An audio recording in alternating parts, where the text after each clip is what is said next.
Assalamualaikum warahmatullahi wabarakatuh. Berjumpa kembali di channel Karam. Kali aja seram. Kenalkan dulu, saya Tukinem, adeknya Mbak Tukiam. Yang kali ini kalian akan mencoba menghibur kalian semua yang pada kesepian. Saya tidak kalah cantik dari Mbak Tukiam. Bedanya Mbak Tukiam sudah janda.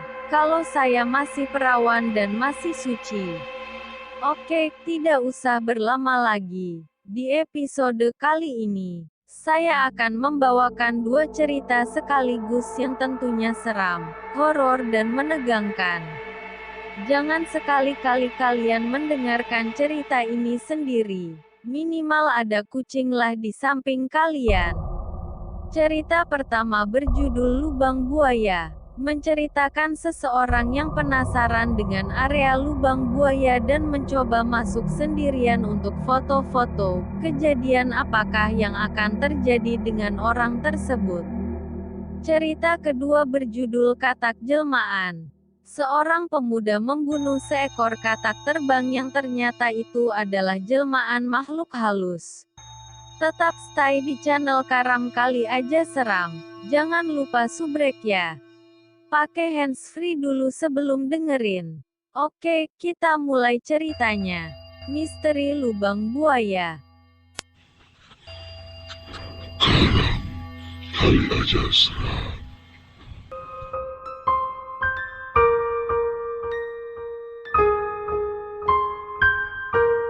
Berdasarkan kisah nyata dan kejadian nyata.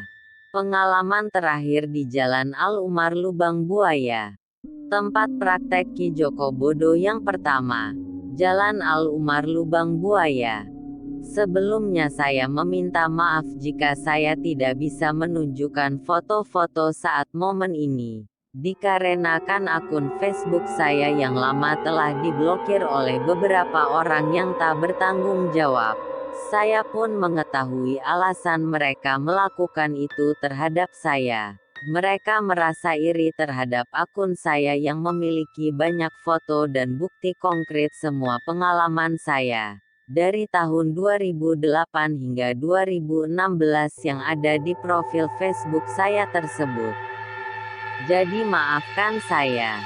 Saat itu di tahun 2015 jam 4 sore. Saya habis dari tempat saudara saya di Kramat 3 Lubang Buaya. Saya bertanya kepada sepupu saya tentang jalan yang cepat alias jalan tikus, pintas. Ron, kalau jalan yang cepat lewat mana ya, tanyaku. Coba lo lewat Al-Umar aja, entar lo bisa tembus ke arah Pura Melati juga, jawab Roni. Sambil menunjukkan jalan yang mendetail. Oke deh, ane ut ngerti, ucapku. Meluncurlah saya ke jalan yang barusan diarahkan oleh sepupu saya. Tibalah saya di sebuah gang kecil, setapak, yang kemudian jalan tersebut menuju sebuah kuburan, yang saat itu saya post kisah saya yang digangguin kuntilanak bersama si Garong. Lalu saya terus berjalan. Saat itu jalanannya masih tanah merah belum dicor ataupun diaspal. Tidak jauh dari kuburan, mata saya tertuju pada sebuah bangunan, foto satu di kisah ini. Lalu saya pun berhenti sejenak, tiba-tiba di penglihatan saya. Saya melihat sesosok ular besar yang sedang melilit di salah satu bangunan di foto kisah ini, yang kini telah dibongkar. Ular itu berwarna hijau. Sangatlah besar karena mampu melilit hampir satu bangunan tersebut. Saya pun langsung mengambil HP saya di dashboard lalu menstandarkan motor saya. Di saat saya mau ngefoto ular tersebut, ular itu langsung hilang. Karena penasaran saya pun kembali menaruh HP saya di dashboard kemudian menuju ke depan bangunan itu untuk memarkirkan motor saya. Lalu saya turun sambil membawa HP saya untuk ngefoto bangunan tersebut. Saya pun mengelilingi bangunan itu dari bangunan utama hingga bangunan kecil yang ada di sebelah bangunan utama. Kemudian saya pun melirik ke arah bawah bangunan utama yang banyak menyimpan benda-benda seperti gendang, beduk gendingan, lemari, penumbuk padi, meja rias, barongsai hingga topeng reok Ponorogo yang begitu besar. Saya pun ngefoto semua yang ada di bawah bangunan utama tersebut. Foto kedua di kisah ini. Tapi bukan yang saat itu saya foto, melainkan setelah beberapa hari saya kembali lagi ke TKP lalu ngefoto tempat itu lagi. Kemudian saya pun menuju bangunan di sebelah bangunan utama yang saat itu bergaya rumah tingkat dari kayu. Naiklah saya ke bangunan tersebut, sampailah saya di depan sebuah pintu yang menuju ruangan. Di sana di atas pintu itu tertulis Ki Joko Bodo. Lalu saya melihat ada 2 orang di dalam ruangan itu yang kemudian menegur saya. "Mau ngapain bang?" ucap salah satu pria tersebut. "Maaf bang, ini bener tempatnya Ki Joko Bodo?" tanyaku. "Iya, kenapa bang?" lanjut ucapan pria itu. "Ki Joko Bodonya ada bang?" tanyaku. "Wah, sekarang si Aki udah pindah ke daerah Gang Pala," jawab pria itu. "Loh, di bawah rumah gede itu, apa barang-barangnya Ki Joko Bodo?" tanyaku. "Iya bang, nanti juga mau dipindah-pindahin ke tempat Aki yang baru," jawab pria itu. "Oh, gitu. Tapi boleh kan kalau saya jalan dan ngefoto ke gedung yang sebelah?" ucapku untuk meminta izin. Kemudian pria itu pun jalan menuju pintu lalu ngomong. "Oh, silahkan bang," ucap pria itu. Meluncurlah saya ke bangunan sebelah yang begitu besar kemudian ngak lupa saya foto-foto itu semua bangunan dan barang-barang yang ada di bangunan itu. Tiba-tiba saya mendengar suara beduk yang ditabuh di bawah bangunan ini. Kemudian saya pun langsung lari menuju ke bawah bangunan itu. Tapi kulihat tidak ada orang di bawah bangunan itu. Saya pun melirik ke bangunan yang bekas ditempati Ki Joko Bodo sambil melihat 2 orang pria tadi yang masih tidur-tiduran. Dalam hatiku heran. "Lah siapa yang menabuh beduk?" ucapku dalam hati. Kemudian aku pun kembali ke bangunan utama itu lagi. Sambil ngefoto benda-benda yang ada di situ. Kemudian saya mendengar suara gendingan yang sedang dimainkan di dalam rumah itu. Tapi saya heran. Karena pintu bangunan utama itu tergembok, di sini pun saya heran. "Apakah ada orang di dalam?" tanyaku dalam hati. Kemudian aku pun melongok-melongok ke jendela bangunan tersebut. Tapi tak ada satupun orang di dalam sana. Tapi saya masih mendengar suara gendingan yang dimainkan di dalam rumah itu. Sontak bulu kuduk saya berdiri lalu bergeming. "Masya Allah masih sore gini," ucapku perlahan. Kemudian saya pun turun dari bangunan itu lalu menuju ke arah motor yang tadi kuparkirkan. Sesampainya di motor, saya pun masih mendengar suara gendingan tersebut lalu beberapa detik kemudian suara gendingan itu pun terhenti. Lalu saya mengecek HP untuk melihat hasil foto saya tadi. "Wah, lumayanlah," ucapku. Kemudian saya pun beranjak dari TKP untuk melanjutkan perjalanan pulang ke rumah. Itulah kisah nyata yang saya alami saat di TKP, dan kisah ini pun menutup semua kisah-kisah nyata yang pernah saya alami di Jalan Al-Umar Lubang Buaya. Akhir kata saya ucapkan terima kasih dan wassalam.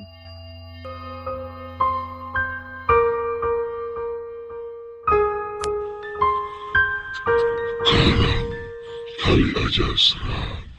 Cerita kedua katak jelmaan. Tetap stay di channel Karam Kali Aja Seram.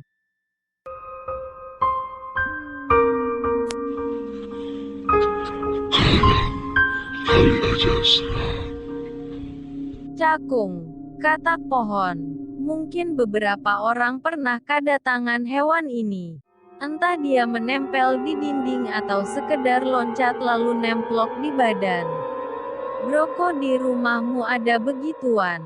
Ardi menatap jijik katak yang menempel di dinding kamarku. Iya ya, kok bisa nyasar ke sini? Aku pun melihat katak tersebut tengah menempel di dinding. Huset-huset, Ardi mencoba mengusir hewan tersebut. Namun bukannya pergi, katak itu malah merayap perlahan bahkan seakan menatap Ardi yang tengah mengusirnya. Udah sih, biarin aja di.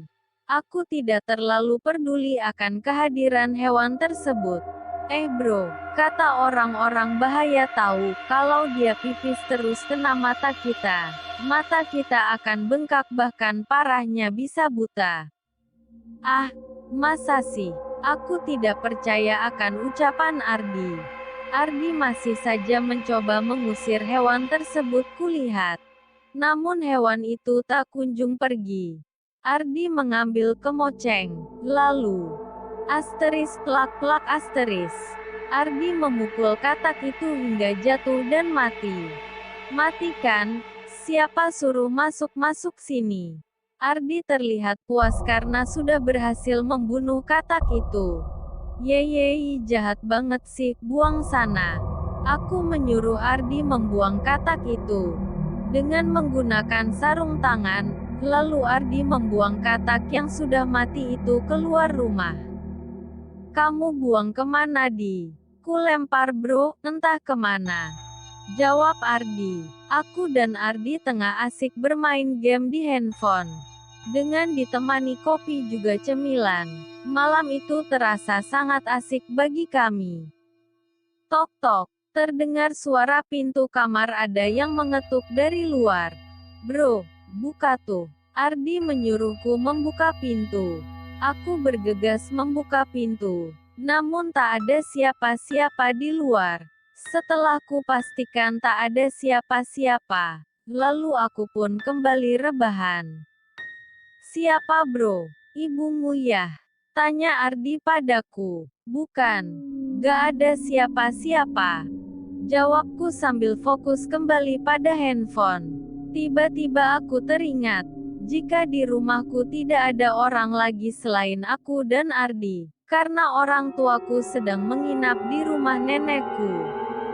Ditunggu deh. Aku meletakkan handphone dan menatap Ardi. Kenapa bro? Ardi nampak penasaran. Kita kan cuman berdua ya di rumah. Lalu tadi siapa yang mengetuk pintu? Iya juga bro. Kan kamu tadi nyuruhku ke sini untuk nemenin kamu, karena gak ada siapa-siapa di rumah. Untuk beberapa detik aku dan Ardi terdiam saling tatap. Jangan-jangan ada maling bro. Lalu aku dan Ardi mengendap-endap berjalan keluar kamar. Dengan berbekal tongkat kasti aku dan Ardi siap siaga sambil mengecek kondisi rumah. Pertama-tama aku menuju pintu utama, untuk memastikan pintu sudah kukunci apa belum. Dan pintu utama pun aman, pintu masih dalam keadaan terkunci dari luar. Lalu aku memeriksa semua jendela. Takutnya si maling masuk lewat jendela. Namun jendela pun aman. Tidak kutemukan tanda-tanda dibuka paksa. Berikutnya kita berdua menuju pintu belakang. Pintu belakang pun aman dan masih dalam keadaan terkunci. Bro, kalau semua akses masuk aman, lalu tadi siapa yang mengetuk pintu? Aku dan Ardi kembali berpikir. Jangan-jangan. Lalu aku berlari masuk kamar meninggalkan Ardi yang masih di ruang tengah. Woi bro, sialan kamu. Tunggu. Ardi mengejarku masuk kamar. Tiba-tiba suasana rumah menjadi seram kurasa. Aku dan Ardi hanya diam dan selalu waspada. Terdengar suara langkah kaki di luar kamar. Aku dan Ardi semakin ketakutan. Namun aku memberanikan diri mengintip keluar dari lubang kunci. Aku tidak melihat apa-apa di luar kamar.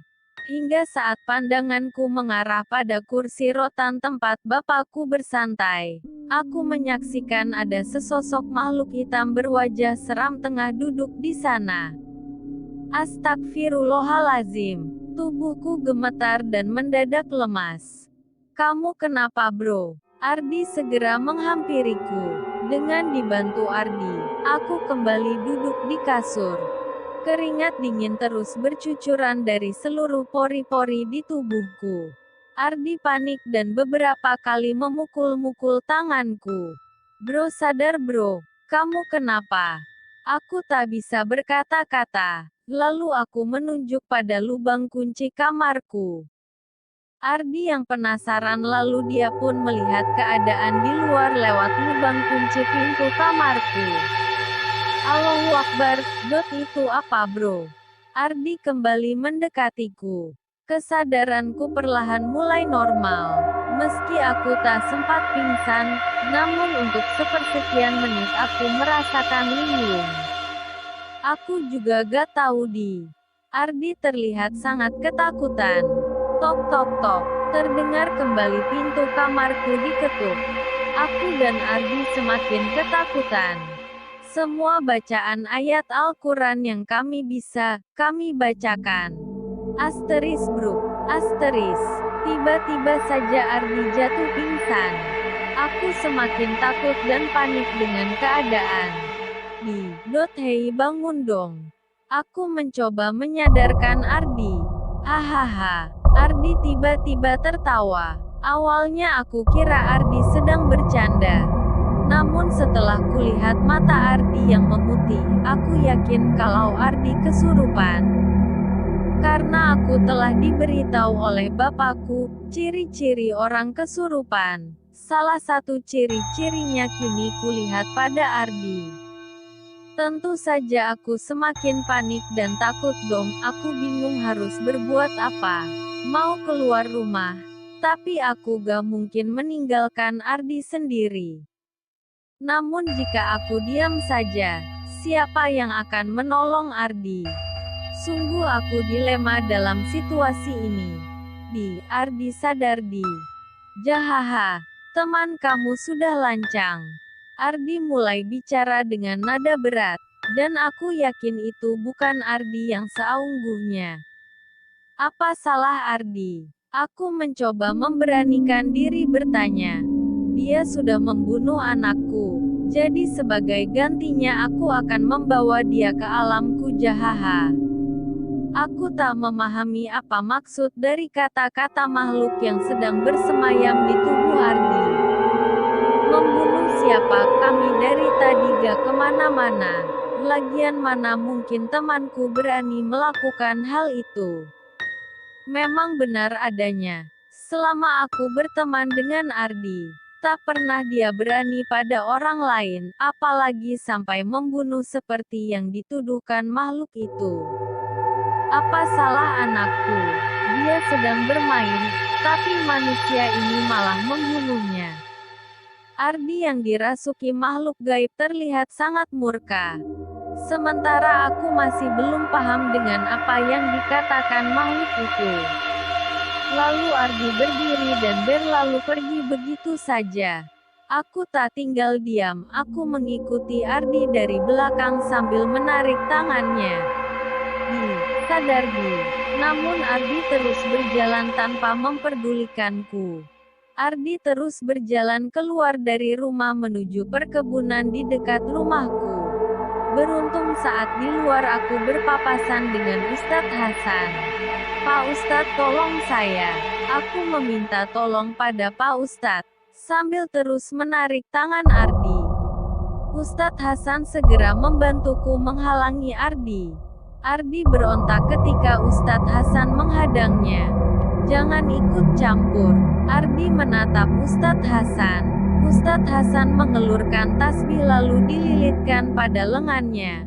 Bismillahi Allahu Kabar. Buk. Ardi jatuh terkena pukulan Ustadz Hasan. Ardi segera bangkit dan memasang kuda-kuda untuk melawan Ustadz Hasan. Perkelahian pun tak terelakkan. Ardi dan Ustadz Hasan berduel. Sementara aku hanya diam menyaksikan mereka berdua berkelahi. Beruntung Ustadz Hasan berhasil memenangkan perkelahian. Lalu aku membawa Ardi kembali ke rumah dengan dibantu Ustadz Hasan. Di rumah, Ardi segera diberi minum air doa oleh Ustadz Hasan. Tak lama kemudian, Ardi pun mulai sadar. Ada apa ini Nak Acep? Ustadz Hasan bertanya padaku. Sebetulnya aku juga tidak tahu Pak Ustadz, tiba-tiba saja Ardi seperti ini. Aku menjelaskan pada Ustadz Hasan. Kalau saya lihat dengan mata batin saya, sepertinya Nak Ardi telah melakukan kesalahan fatal. Salah apa Pak Ustadz, pada siapa? Aku penasaran. Nak Ardi telah menghilangkan nyawa dari salah satu makhluk yang merasuki Nak Ardi tadi. Jelas Pak Ustadz. Kok bisa? Aku semakin penasaran. Tidak mungkin Pak Ustadz, aku berkelahi saja tidak berani apalagi sampai menghilangkan nyawa orang. Ardi menjawab ucapan Ustadz Hasan. Bukan orang yang Nak Ardi hilangkan nyawanya. Ustadz Hasan menatap Ardi. Kalau bukan orang, lalu apa Pak Ustadz? Tanyaku pada Ustadz Hasan. Coba ingat-ingat apa yang kalian lakukan sebelum Nak Ardi kerasukan. Aku teringat pada kejadian Ardi yang membunuh katak di dalam kamarku. Tapi apa mungkin itu penyebabnya? Memang tadi saya membunuh katak yang ada di kamar Acep, Pak Ustadz. Ardi berkata soal dia yang membunuh katak di kamarku. Nah itu dia, katak itu jelmaan dari jin. Kebetulan katak itu adalah anaknya jin yang tadi merasuki Nak Ardi. Ucap Ustadz Hasan. Aku dan Ardi saling menatap tak percaya. Tapi Pak Ustadz, bukankah makhluk seperti itu tidak bisa mati? Tapi kok yang ini bisa mati? Tanyaku pada Ustadz Hasan. Wallahualam Nak Acep. Mungkin saja mereka tidak bisa mati. Namun kita tidak pernah tahu kehidupan mereka kan? Bisa saja itu tipu daya mereka. Agar kita merasa bersalah lalu mau mengabdi pada mereka. Yang jelas, kedepannya lebih baik kita berhati-hati dalam bertindak. Jika tidak membahayakan kita, lebih baik kita jangan sampai membunuh hewan, cukup usir atau diamkan saja. Lalu sekarang kami harus apa Pak Ustadz? Yang sudah ya sudahlah. Yang penting kedepannya kita harus lebih hati-hati lagi dalam bertindak. Insyaallah makhluk tadi tidak akan mengganggu kalian lagi. Semenjak kejadian itu, aku jadi lebih hati-hati dalam bersikap. Beruntung hari itu tidak ada kejadian yang tidak diinginkan terhadap aku dan Ardi.